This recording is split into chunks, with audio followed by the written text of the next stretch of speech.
IPL 2025 వేలం చరిత్రలో వైభవ్ సూర్యవంశీ అత్యంత పిన్న వయస్కుడైన ఆటగాడు. ఐపీఎల్ 2025 వేలం చరిత్రలో ఓ సంచలన బిడ్డింగ్ జరిగింది.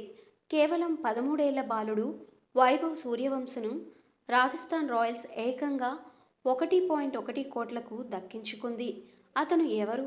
ఎందుకు అంత క్రేజ్? ఈ వేలం ఏం జరిగిందో తెలుసుకుందాం. బీహార్కు చెందిన ఈ ఎడమ చేతి వాటం బ్యాట్స్మన్ వైభవ్ బేస్ ధర 30 లక్షలతో వేలంలోకి వచ్చాడు. మొదట ఈ యువ ఆటగాడిని కొనడానికి పెద్దగా ఆసక్తి కనపడలేదు. కానీ తరువాత రాజస్థాన్ రాయల్స్, ఢిల్లీ క్యాపిటల్స్ మధ్య తీవ్రమైన బిడ్డింగ్ వార్ జరిగింది. చివరికి రాయల్స్ 1.1 కోట్లకు అతడిని కొనుగోలు చేసింది.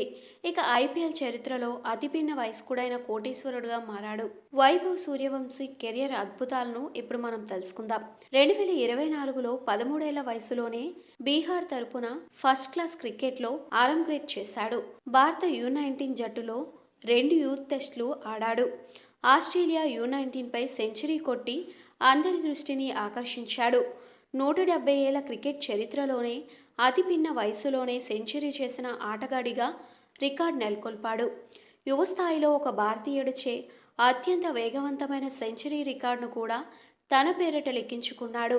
రాయల్స్ అతడిని ఎందుకు కొనుగోలు చేసింది?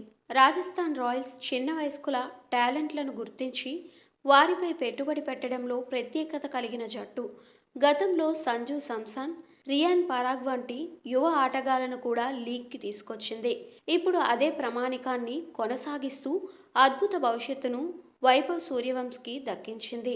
కేవలం 13 ఏళ్ల వయసులోనే కోటీశ్వరుడనైన ఈ యువ ఆటగాడు ఐపీఎల్ 2025లో ఎలా రాణిస్తాడో చూడాలి. అతని గురించి మీ అభిప్రాయాలు కామెంట్లో తెలియచేయండి. మరిన్ని క్రికెట్ అప్డేట్స్ కోసం మా ఛానల్ని సబ్స్క్రైబ్ చేసుకోండి.